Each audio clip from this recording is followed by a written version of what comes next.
அந்தாரத்தின் செச்சை அணிந்தாள் தெளிநூல்யாள் அந்தாரத்தின் ஏறுவரு சொல்லாள் அறையுதும்பி கந்தாரத்தின் இன்னிசை பாடி கலிகூறும் மந்தாரத்தின் மாலையலம்பும் மகுடத்தாள்.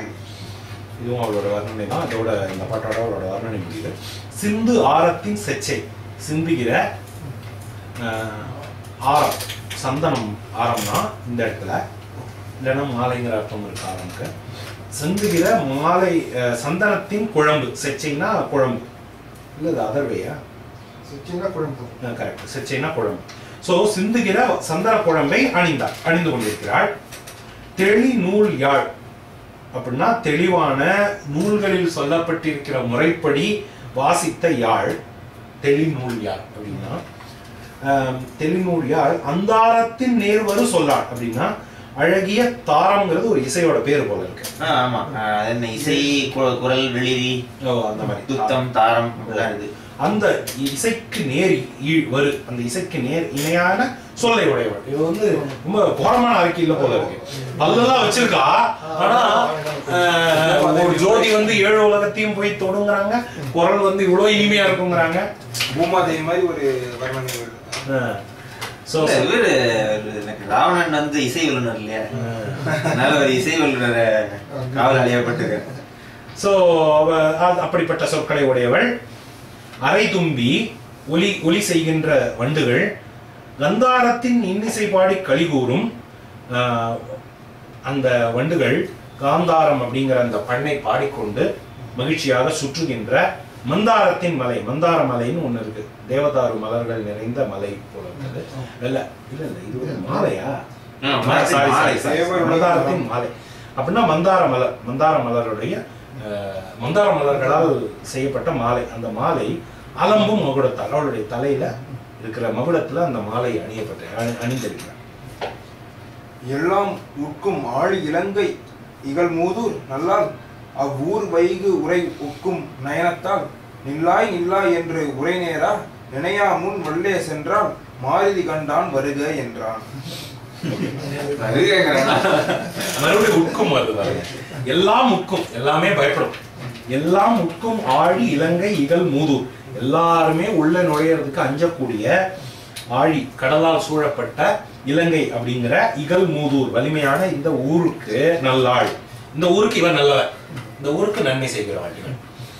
அவள் என்ன பண்ற நல்லாள், அது ஒரு வர்ணனை. கமா ஊர் வைகு உரை ஒக்கும் நயலத்தாள், அந்த ஊர் முழுவதும் சென்று தங்கக்கூடிய கண்களை கொண்டது.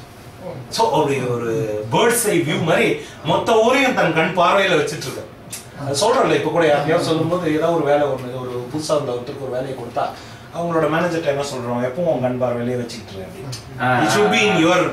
இது என்ன பண்றான் என்னன்னு அப்படி பாத்துட்டு அந்த மாதிரி. அப்படி இலங்கைக்கு மேல, இலங்கையே பெரிய ஊர், அந்த பதில் சொல்லலாம், அதுக்கு மேல அவன் நின்று அப்படி மொத்த ஊரையும் காவல் காத்துட்டு. அந்த மாதிரி ஒரு இங்கிலீஷ் படம் தாரம்னு ஒரு படம், அந்த அவங்க அந்த காட்ஸ் அந்த இது வச்சு அதுல வந்து என்ன, ஒருத்தர் வந்து எல்லா 9 பிளானட்ஸும் இருக்கிற எல்லாத்தையும் அவர் பாத்துக்கிட்டே இருப்பாரு ஒருத்தர். அப்படின்ற மாதிரி ஒரு காவல் இருக்கா, அவன் ஒரு காவலாளி, அவனோட கண்கள் வந்து எதுவுமே மிஸ் ஆகாது.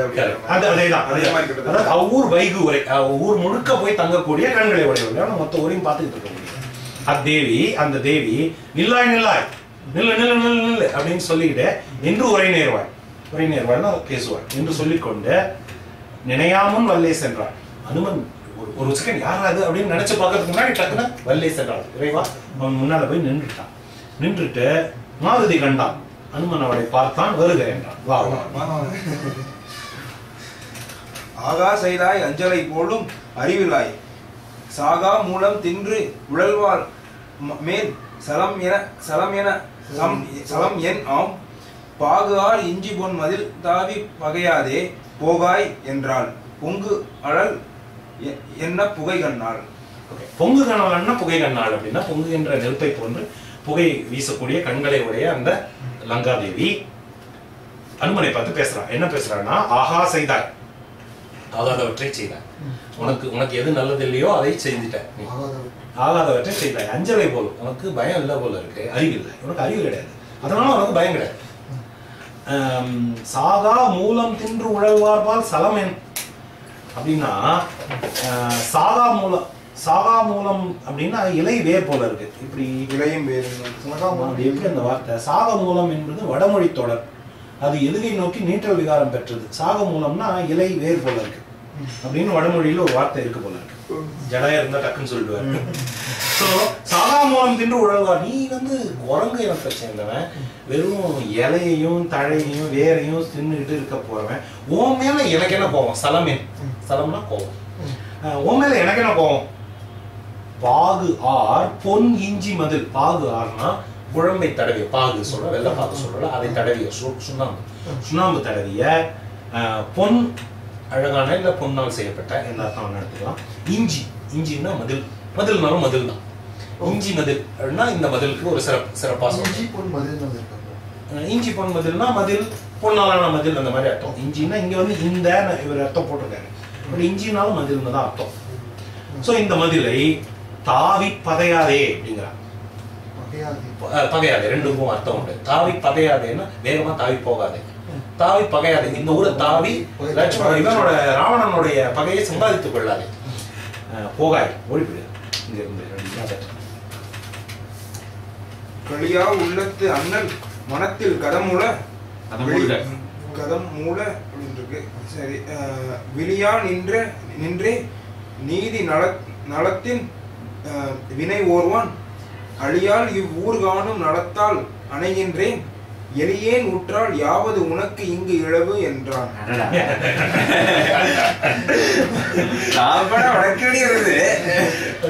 முதல்ல இது வந்து களியா உள்ளத்து அண்ணன் அப்படின்னா, இது வந்து களியாக்கு ரெண்டு விதமா அர்த்தம் எடுத்துக்கலாம். ஒண்ணு வந்து ஒரு பொருள் கிடைச்சது அப்படின்னு சந்தோஷப்படாத, மனத்தை ஒரே மாதிரி பொருள் கிடைச்சாலும் கிடைக்கலன்னா ஒரே மாதிரி இந்த ஜென் மனநிலைங்கிறாங்க அந்த மாதிரி உடையங்கிற அர்த்தம் எடுத்துக்கலாம்.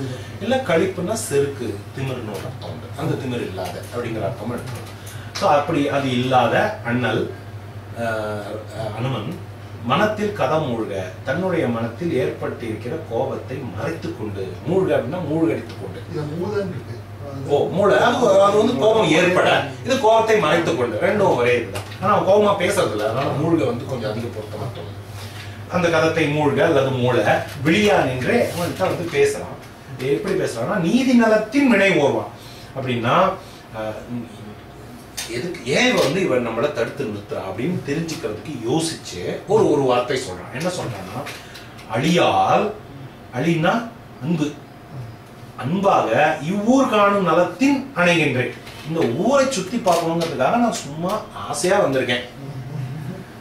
எளிய நூற்றால், நான் ஒரு சாதாரண குரங்கு, நான் உள்ள போனேன்னா இங்கு உனக்கு இழவு, யாவது உனக்கு இங்கு இழவு அப்படின்னா அதனால உனக்கு என்ன இழப்பு?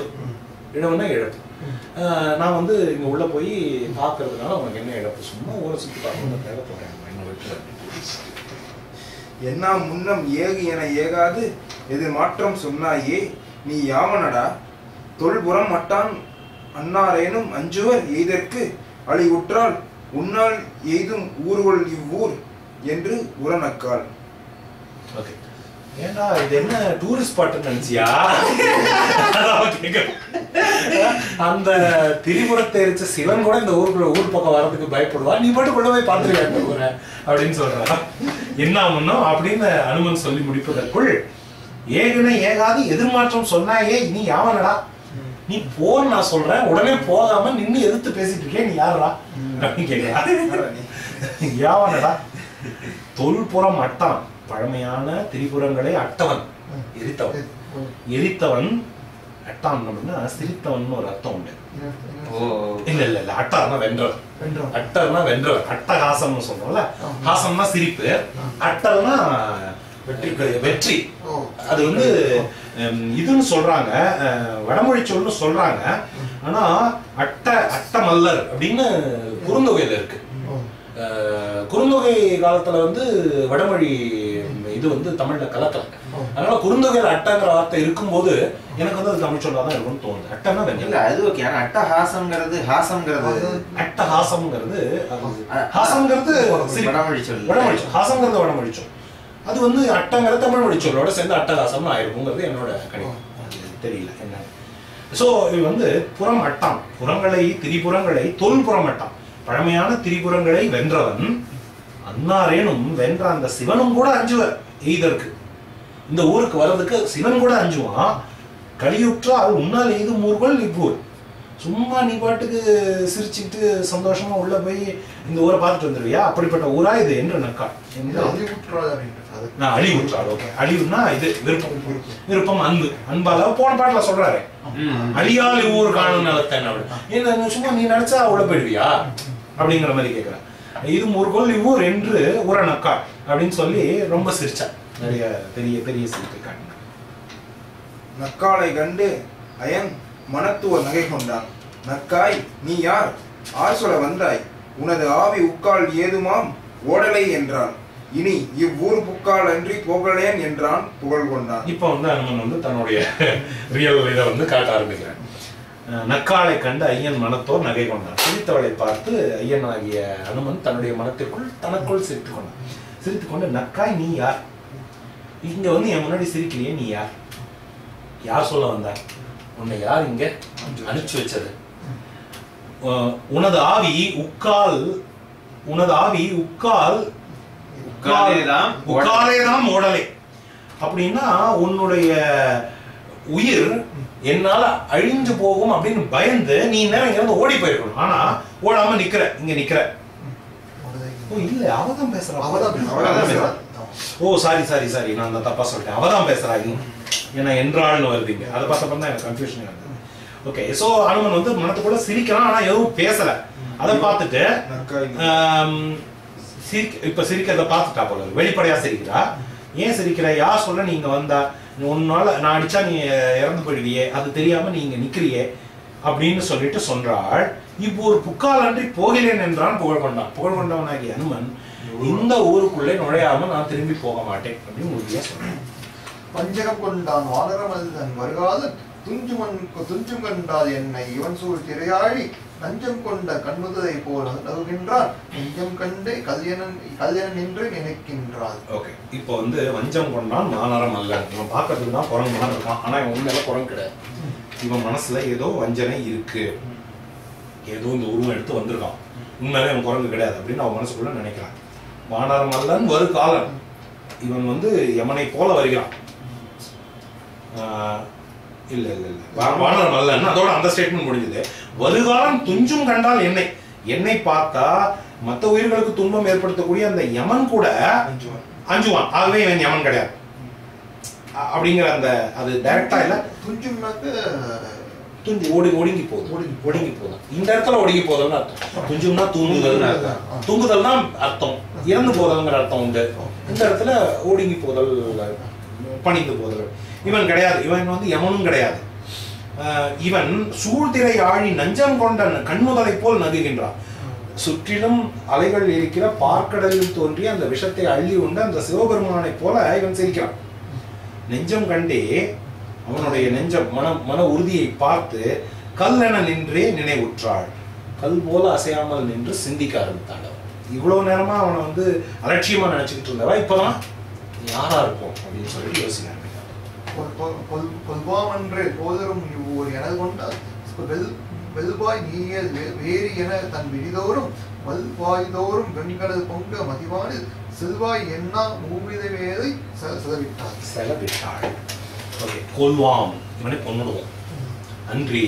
அன்றேல் இப்ப நான் இவனை கொல்லலைன்னா கோளூரும் இவ்வூர், இந்த ஊருக்கு ஆபத்து சேரும் எனல் கொண்டான் அப்படின்னு சிந்தித்து வெல்வாய் நீயே வென்றி, உன்னால இதை ஜெயிக்க முடிஞ்சா ஜெயிச்சுக்கோ அப்படின்னு சொல்லிட்டு அந்த சூழலை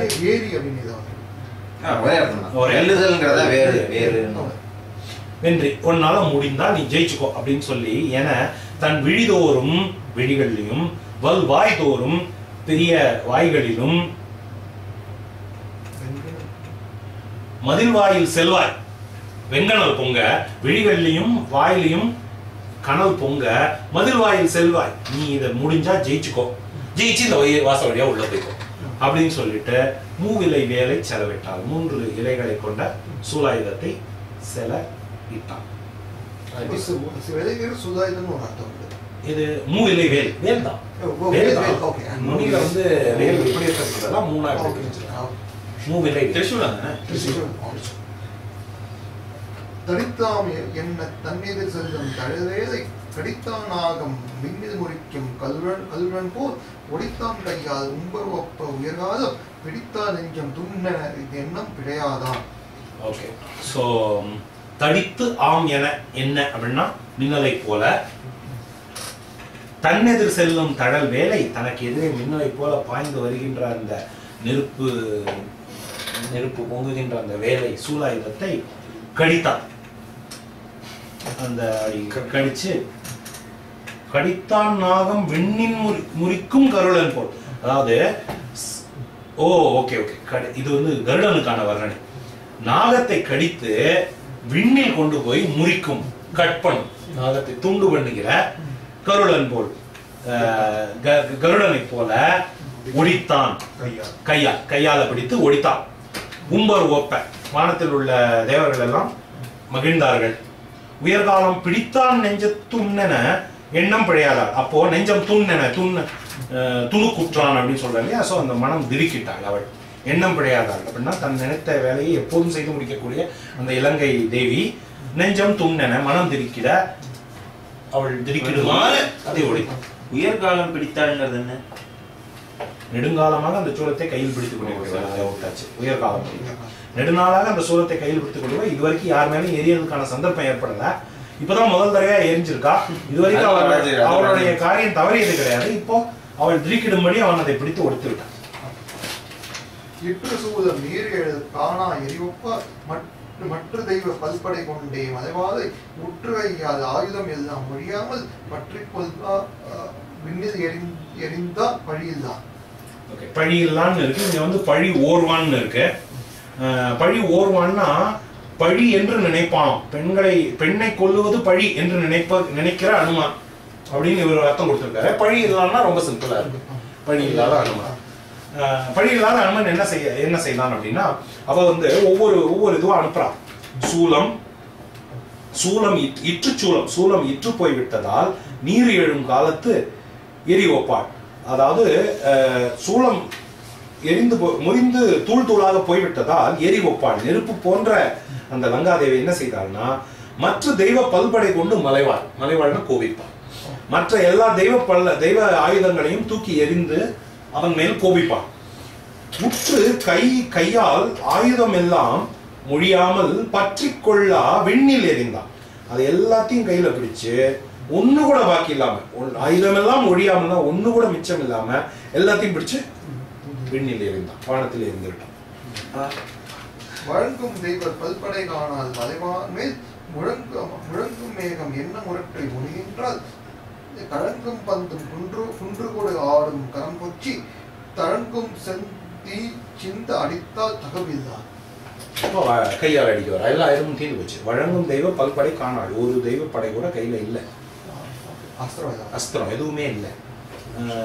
வழங்கும் தெய்வ பல்படை காணாள் மலைவான் மேல் தன் மேல கோபித்திருக்கிற அந்த அனுமன் மேல் முழங்கும் மேகம் என்ன உரப்பி முதிர்கின்றான். ஒரு மேகம் போல முழங்கிக் கொண்டு அவன் மீது பாய்கின்றான். கழங்கும் முதிர்கின்றான்னு என்ன அர்த்தம்? முடிகின்றான் கோபம் அவன் கோபப்பட்டாங்க. இல்ல முதிர்தல்னா என்ன? இது முடிகின்றான்னு இங்க வந்து முதிர்கின்றாள் இருக்கு. முதிர்கின்றா கோபம் அதிகரிக்கிறது. கோபம் அதிகரிக்கிறது அவளுக்கு. அவள் மேல பாயிரா. கழங்கும் பந்தும் குன்று கொடு ஆடும். இது வந்து ரொம்ப அழகான வர்ணனை. அதான் கழங்குங்கிறது ஒரு ஆட்டம். இந்த அது ஸ்பெசிஃபிக்கா பெண்பால் பிள்ளை தமிழ்ல வந்து ஒரு பருவமா வரும். கழங்குங்கிறது ஒரு ஆட்டம், ஒரு வகையான பெண் ஆட்டம். இது பெண்ங்கிறதுனால அதை பயன்படுத்துறாங்க. ஸோ கழங்காட்டம், பந்தாட்டம் இதெல்லாம் பெண்கள் விளையாடுகிற விளையாட்டு. மலையை தூக்கி போட்டு கழங்கு போலவும் பந்து போலவும் விளையாடுகிறவள். அப்படி விளையாடக்கூடிய கரம் ஓச்சி அப்படிப்பட்ட அந்த கரத்தை அப்படி தூக்கி தழங்கும் செந்தி சிந்த அடித்தாள். அந்த கையை தூக்கி அனுமன் மீது வேகமாக அடித்தாள். தகவில்லாள்னா சிறப்பில்லாத அந்த பெண். தழங்கும் செந்தின்னா, தழங்கும்னா ஒலி கொண்டு சத்தம் போட்டு கொண்டிருக்கிற செந்தி போல இருக்கு. நீங்க படிச்சிட்டீங்களா? அடியா முன்னம் மங்கை அனைத்தும் ஒரு கையால் பிடியா என்னே பெண்ணிவள் கொல்லில் பிழையன்னா ஒடியா நெஞ்ச தோரடி கொண்டான் உயிரோடும் இடியேருண்ட நாகமென பாரடை வீழ்ந்தாள். அவளை பிடிச்சு அடிக்கிறான். அடியா முன்னம் அவள் அடிப்பதற்கு முன்னால் மங்கை அனைத்தும் ஒரு கையால் பிடியா என்னே பெண்ணிவள் கொள்ளில் பிழையன்னா. அப்படி அவள் அடிக்கிறதுக்கு முன்னாடி அவளுடைய எல்லா அங்கை அனைத்தும், அவளுக்கு தான் 8 கை இருக்கு, எல்லா கையையும் மங்கைன்னு படிச்சுட்டாங்க, அடியா முன்னும் அம்கை, எல்லா கையும், இந்த உள்ளங்கைன்னு சொல்லணும்னா உள் அம்கை அப்படிதான் அதை வந்து சொல்லுவோம். ஸோ அந்த அழகிய கை, உள்ளே இருக்கிற அழகான கை, இந்த கை, இந்த இடம், அதுதான் உள்ளங்கை. ஸோ அந்த அங்கைகள் எல்லா அழகிய கைகளையும் ஒரு பிடிச்சு ஒரு கையால் பிடித்து ஒரே கையால் பிடிச்சிட்டான், 8 கையும் பிடிச்சிட்டு இந்த கை பிடிச்சு இந்த கை சமாதானம் இருக்கு படாரம். ஸோ பிடித்து என்ன இது என்ன செய்யறது, இவ பெண்ணா இருக்கா, பெண் இவள் கொல்லின் பிழை, இவளை கொன்றா வந்து தப்பு, என்ன செய்யறது இன்னா அப்படின்னு யோசிச்சு ஒடியா நெஞ்சத்து கொஞ்சம் கூட குறையாத வலிமையை உடைய அவளுடைய மார்பில் ஒரு அடி கொண்டான், ஒரு அற அரைஞ்சான் அவளுடைய மார்பில். இடியேறு உண்ட நாகம் என உயிரோடும் பாரிடை விழுந்தான். அவ சாகல, கொல்ல விரும்பல, அவன் ஒரு அற அரைஞ்சான். இடியேறு உண்ட நாகம் என ஒரு பெரிய இடி வந்து நாகத்தின் மேல விழுந்தா எப்படி இருக்குமோ அப்படி அவ துடிச்சு பூமி மேல விழுந்தான். இடியேறு உண்ட மால்வரை போல். மால்வரை நாகம்னா ஆக்சுவலி மலைன்னு ஒரு அர்த்தம் உண்டு, அதனால ரெண்டும் ஒரே அர்த்தம் கூட எடுத்துக்கலாம். இங்க நாகம், அங்க இங்க மலைன்னு தான் போட்டிருக்கா. அப்ப வந்து இடி உண்ட நாகம்ங்கிறது பாம்புக்கு தான் வரும். அந்த அர்த்தத்தை தான் நான் வந்து இதை கூட பார்க்காம எடுக்க சொல்லிட்டேன். ஆனா இடி விழுந்த பாம்புங்கிறது ஒரு பொதுவான வர்ணனை. இடி விழுந்த வரைனா இல்ல இடி விழுந்த நாகத்துக்கு வந்து மலை நாட்டம் எடுத்துட்டா மலை மேல இடி விழுந்த அது அடியல, ஆனா கலங்கிடுச்சு.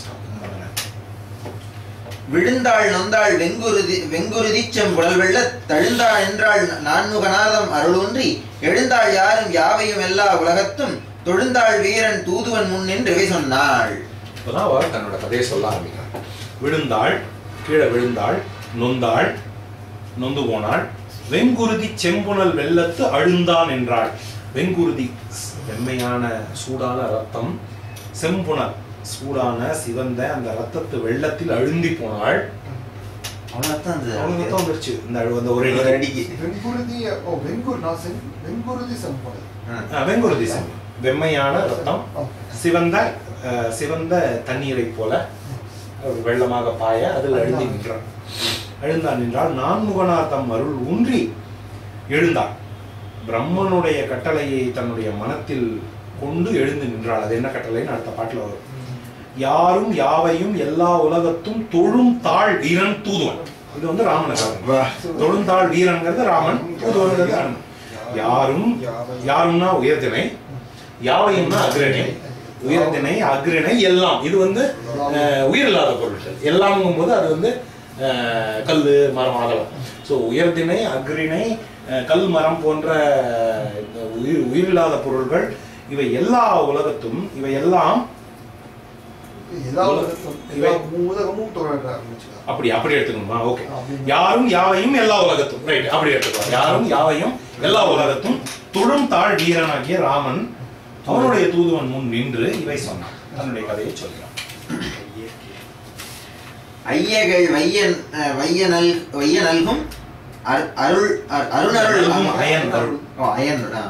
ஐயகள் வையனல்கும் அயனருள் அமைதியாக எய்தியும் மூதூர் காப்பெண் இலங்கைமா தேவியன் பேர் செய்தொழில் இழுக்கி உள்ளம் திகைத்திந்த சிறுமை செய்தேன் உய்தி என்று அழித்தியாயின் உணர்த்துவள் உண்மை என்றாள்.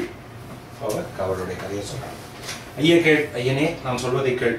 வைய நல்கும் அயன், உலகத்தை எல்லாம் உருவாக்கிய அந்த பிரம்மன் அருள் அமைதியாக அந்த பிரம்மனுடைய கட்டளையினால் எய்தி இம்மூதூர் காப்பேன். பிரம்மன் கட்டளையிட்டதுனால நான் வந்து இந்த ஊருக்கு வந்து இந்த ஊரை காவல் காத்து கொண்டிருக்கிறேன். இலங்கை மாதேவி என் பெயர். இலங்கை மாதேவிங்கிறது என்னுடைய பெயர். செய்தொழில் இழுக்கி உள்ள திகைந்து இந்த சிறுமை செய்தேன்.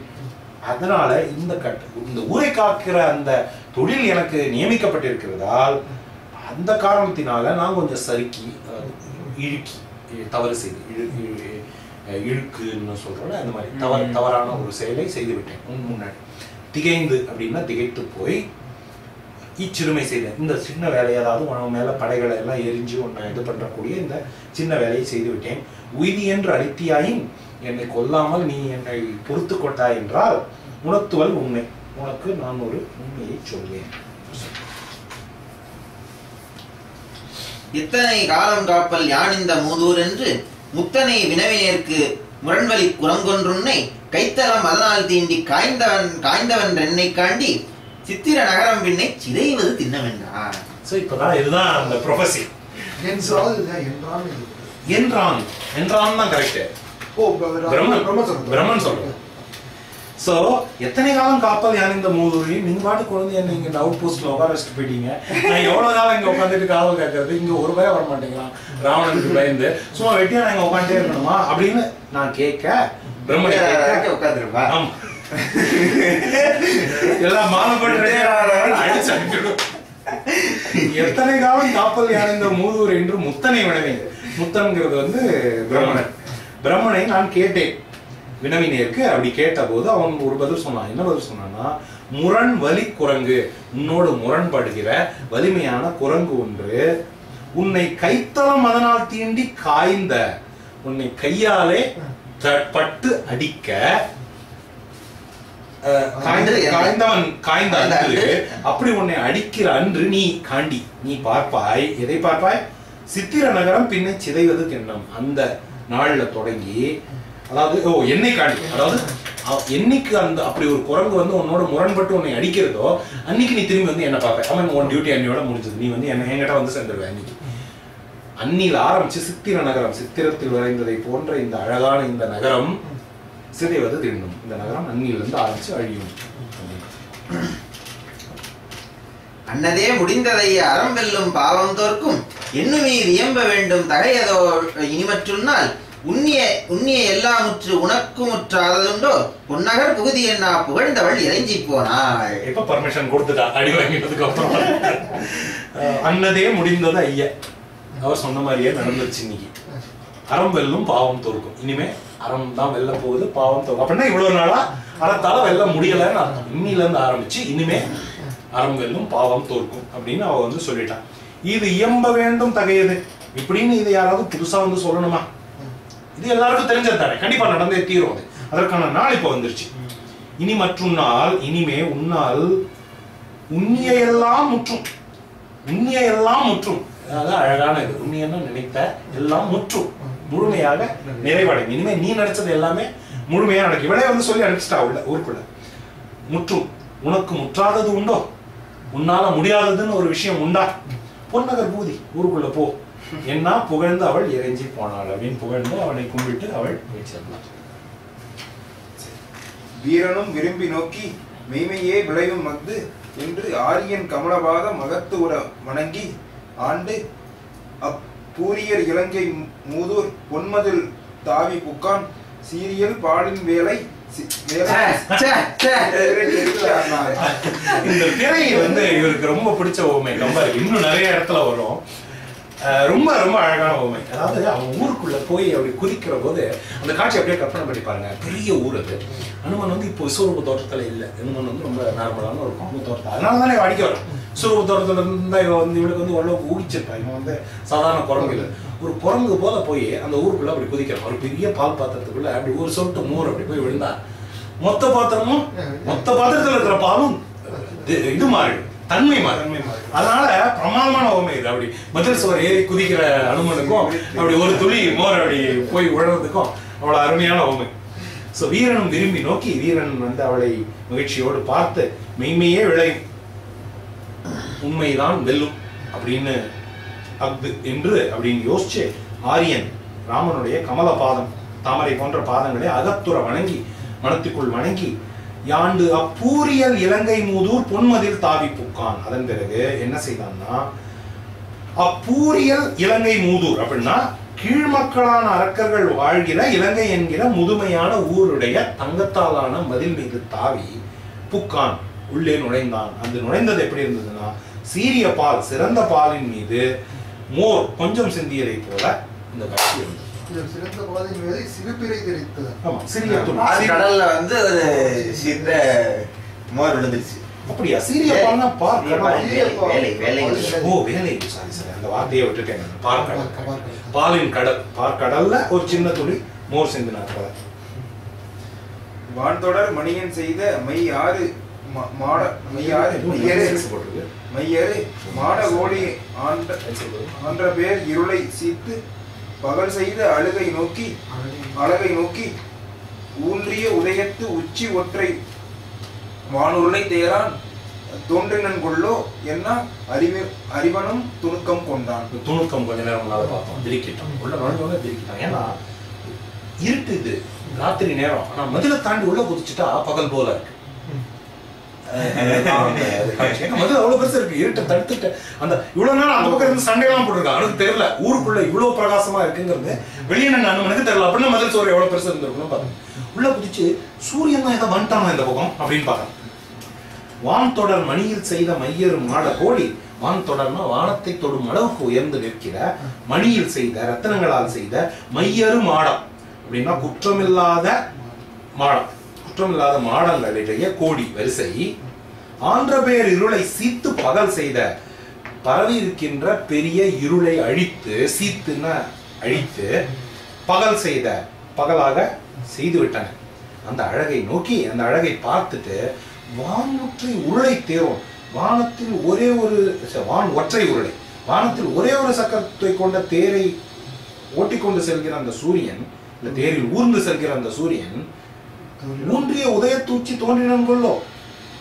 உதிச்சுட்டானா சூரியன். அவ்வளவு நேரம் ஆயிடுச்சா, ராத்திரி முழுக்கவா சண்டை போட்டுட்டு இருந்தோம் அந்த லங்காதேவியோட அப்படின்னு சொல்லிட்டு இன்று எண்ணி அறிவில் சிறந்த அனுமன் துணுக்கம் கொண்டான். திருக்கிட்டு நின்றான்.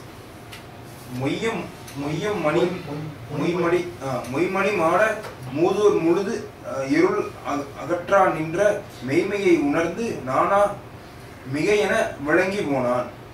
இம்மதில் இலங்கை நாப்பன் எய்துமேல் தன் முன் எய்தும் மின்மினி அல்லனோ அவ்வெயிர்கதிர் வேந்தன் அம்மா. பாருங்க, சூரியன் இந்த ஊருக்கு ஏன் வரலங்கிறதுக்கு இது வரைக்கும் 2 காரணம் பார்த்தப்போ இது 3வது காரணம். முதல் காரணம் ராவணனுக்கு பயந்து வரல. 2வது காரணம் மதில் ஏறி இறங்குறதுக்கு மூச்சு வாங்கிட்டு வரல.